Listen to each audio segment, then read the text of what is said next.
first-year fellows, is going to present on one of our most challenging conditions, Batten's disease.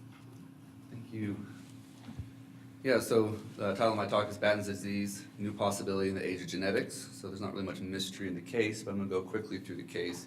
The case begins with a 6-year-old who was referred in from Idaho with progressive vision loss over a year, described poor night vision, struggles at school, reading things very closely. He had no significant past ocular history, past medical history was unremarkable, and family history had no ocular disease that was known of. He had one sibling at the time that had no eye problems. At this time he was referred in, his anterior exam was essentially normal, but you can see that he's 125 in both eyes and 20/70 with both eyes open, which is abnormal for a 6-year-old. The cycloplegic reflection didn't improve his vision. His fundus exam showed a bullseye maculopathy, normal nerves, normal vessels, and then his OCT showed basically diffuse outer retinal loss. So you can just see it's pretty profound, the amount of photoreceptor loss that's on his OCT in the macula. And then an FA that was done as an EUA was essentially unremarkable with normal filling. And then an autofluorescence showed hypoautofluorescence in the macula with this ring of hyper-autofluorescence seen as well.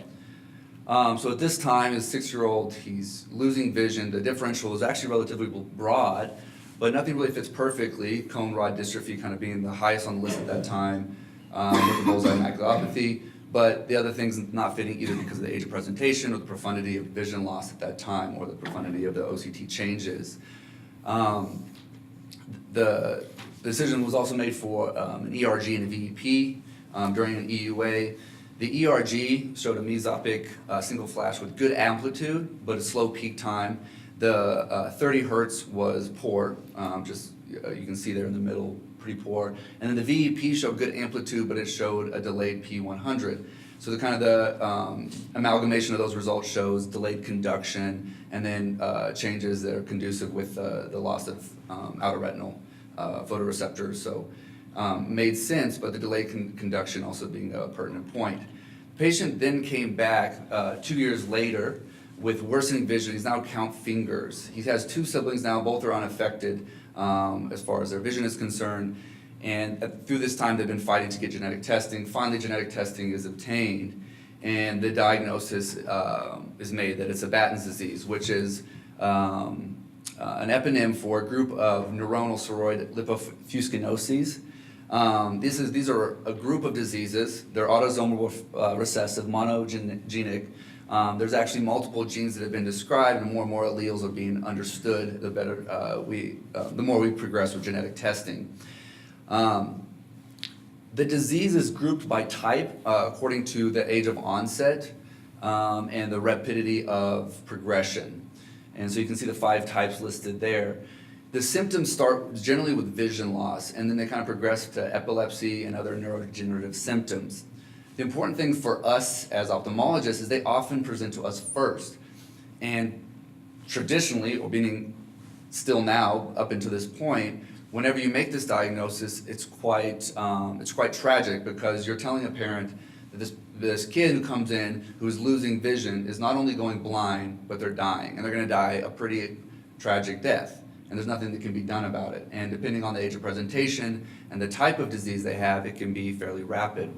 The neuro symptoms generally start about 1 to 9 years after the visual symptoms. So in this patient, you can see he was 6, came back at 8. He still wasn't having epilepsy or any of the neurodegenerative symptoms. But he's kind of in the time frame where that might start to develop. Thankfully, there are some new therapeutic directions that we are taking. There has been FDA approval of an enzyme replacement. However, this is an intracerebroventricular enzyme replacement, which means we have to inject into the ventricles every 2 weeks the enzyme to replace the lysosomal enzyme that's deficient or defective. They do this through a borehole in the skull? Is that what they're doing? Yeah, and it's working. It's FDA approved. But you can see that there's obviously fraught with,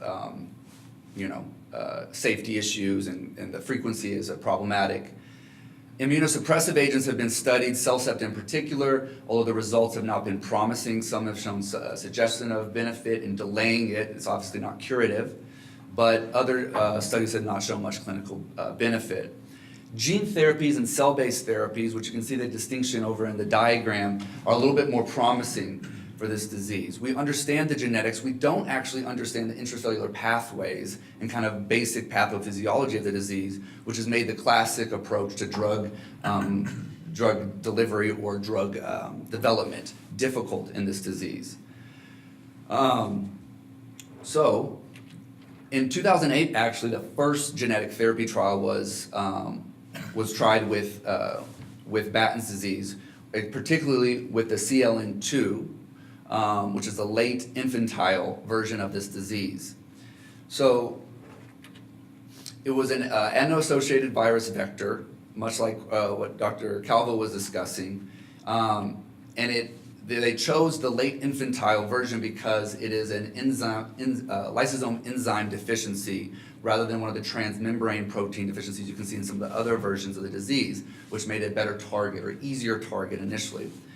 However, it was also fraught with the challenge that this required basically intracerebral injection of a drug. So you made six burr holes.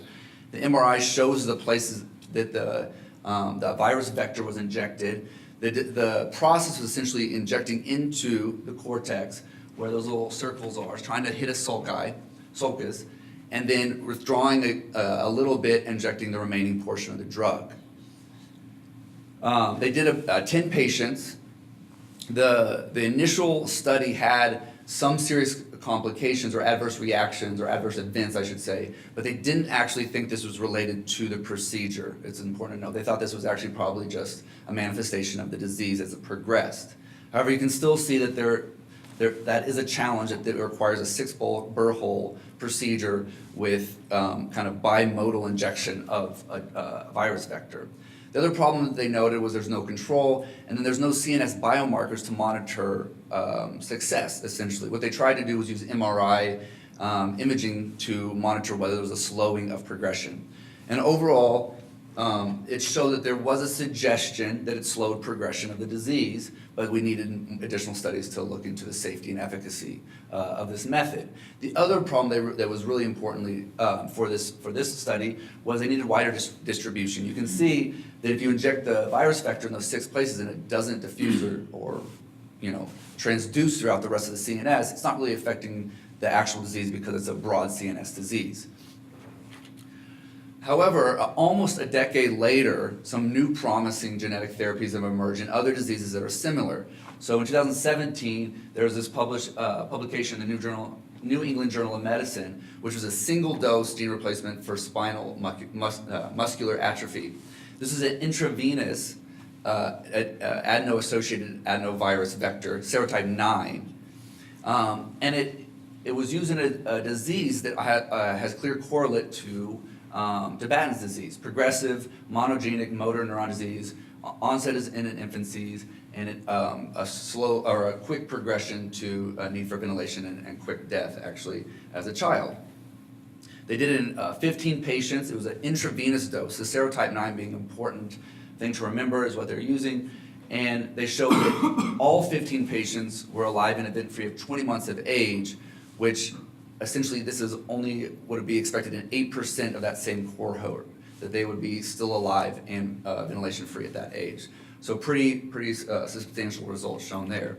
And then about a year later, the first intrathecal delivery of the adeno-associated adenovirus serotype 9 for giant axonal neuropathy, another progressive neurodegenerative disease that has previously caused essentially childhood death and been untreatable. The other thing that was noted in this study that's important is that the serotype 9 has now emerged as the most frequently used serotypes for CNS disease because it has good transducence in the neural tissue and it can cross the blood-brain barrier. This led to a clinical trial that is now ongoing. It's a phase 1, phase 2 clinical trial for the CNL6 version, which is the classic juvenile presentation of this disease, administered with a single intrathecal dose, basically the same procedure as a lumbar puncture. And it's also a serotype 9 adeno-associated adenovirus, and it's going to be in about 12, maybe more patients. It's ongoing, so we don't have the data yet, but it's promising. It's especially promising because of this serotype that has been identified to be particularly applicable for CNS disease. As I mentioned before, it crosses the blood-brain barrier, it has good CNS transduction, and it's safe, which is another important thing. It hasn't been shown to induce a significant inflammation response in the body, in organs that it accumulates outside of the CNS as well as the CNS. The one question that still remains is what is the best route for administering the virus vector? The study I just mentioned was intrathecal, meaning a lumbar puncture, but animal models have brought into question whether this should be intrathecal via a subcistern injection, which is basically, my slide messed up, but you can see the cistern magnet there, there's a needle coming in. What these two graphs are showing is on the this side is a lumbar level injection, intrathecal injection, and this one being a cervical level injection. And you can see that the axes are essentially identical, so there's a suggestion of an increased transduction with the cervical level injection, but you still do get broad virus vector distribution with a lumbar puncture. The problem being that there's a slower rate of CNS recycling and movement in the lower spine compared to the cervical spine and the brain.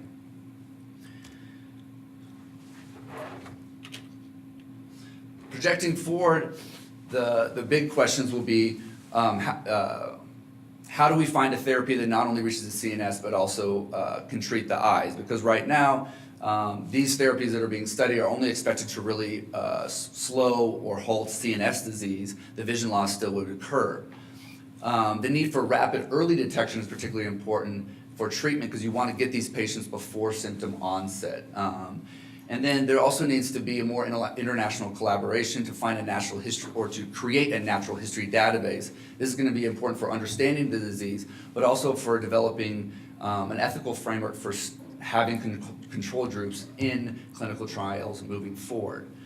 The cool thing as far as the eyes are concerned is that people believe that what's happening with this current clinical trial with the adeno-associated adenovirus serotype 9 will have applicability to the eyes. It kind of correlates with what Dr. Calvo was saying. People believe that either an intravitreal injection of some of these serotypes or using more of a cell-based therapy where you you inject the virus vector into stem cells that have been removed from the patient and then use those as a therapeutic inside the eye might be advantageous. The other thing that could be done is using a CNS virus vector to halt the CNS disease and then using some of the other therapies, immunosuppressants or et cetera, to slow vision loss. And so you kind of have this combination of therapies to treat the totality of the disease. Keep pressing my button. That's all I have. Thank you. Are there any questions? Surprise, surprise, I have a question.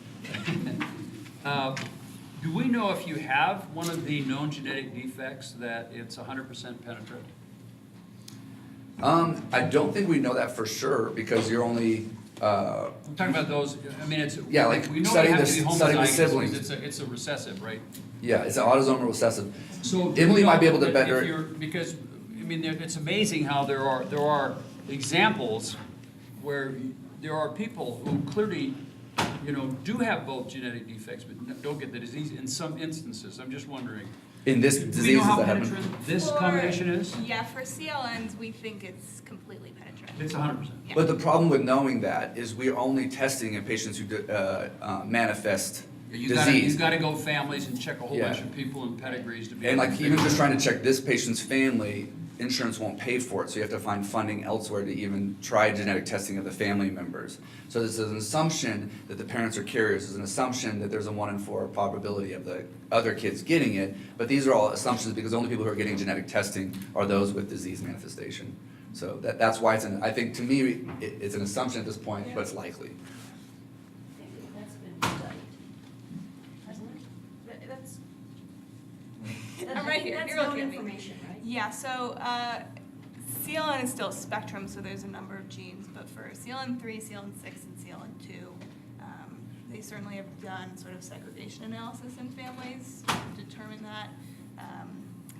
I will say that in all of our families, it's completely penetrant. Yeah. So. And there's also a clinical trial ongoing in Columbus. I had a family, 2 children with CLN3 Batten that presented in this year. And hopefully they'll go to Columbus. and- Yeah, we have 2 families Yeah. that have scheduled screening visits at Nationwide Children's in Columbus. Dr. De Silva there is doing the CLN6 and CLN3. They are a national Batten Center of Excellence. So it offers hope. This is just a horrible disease. I mean, for the parents, for the patient, and it's hard to have patients come into us with this diagnosis. Yeah, I'd say most of our families, Batten is kind of a worst case scenario, which really, for me, from a genetic counseling standpoint, highlights the importance of pretest counseling, because if we're running big panels on these kids that have a broad differential diagnosis, parents need to know before they get this test that this is a possibility. Yeah. That's about as bad as it gets. Yeah. A, your kid's going blind. B, the genes between the 2 of you made it, and he's gonna die a horrible death. I mean, that's about as Yeah, it's a bad one. bad a scenario as you can get to. Thank you very much. It was excellent. Thank you, everyone, Thank you. for your attention and great questions. And have a good